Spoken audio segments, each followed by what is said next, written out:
আমার আজকের নিবেদন আমার লেখা কবিতা গ্রিন হাউস এফেক্ট।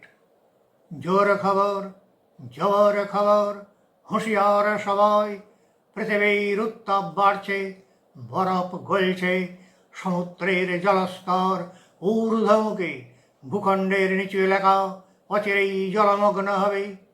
গঙ্গোত্রী থেকে মালাস্পিনা গ্লেসিয়ার সর্বত্র ক্ষয়ে যাচ্ছে, গলে যাচ্ছে ভীষণ ভীষণভাবে।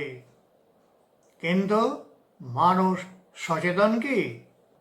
মানুষের সহ্যের বরফ গলছে, পরার্থপরতার হিমবাহ দ্রুত গলছে, বিশ্বাসের ভূমিক্ষয়ে সমাজ নদীর পাড় ভাঙছে।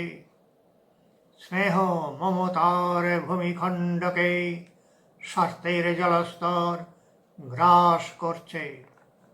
সামাজিক সুস্থিতি ভেঙে অনুপ্রবেশকারীদের ল্যান্ড জিহাদের ধাক্কায় জনবিন্যাস পাল্টে দিয়েছে।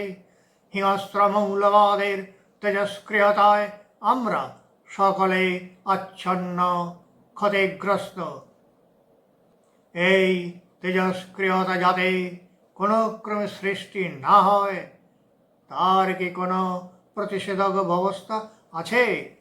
ওজোন স্তর মাঝে মাঝে ক্ষতবিক্ষত, ক্ষতিকর মহাজাগতিক রশ্মি ঢুকে পড়ছে বায়ুস্তর ভেদ করে। আমরা সকলে তেজস্ক্রিয়তায় আক্রান্ত। এরই মাঝে একটা সুখবর আছে, ওজোন স্তর মেরামতির কাজ শুরু হয়ে গেছে।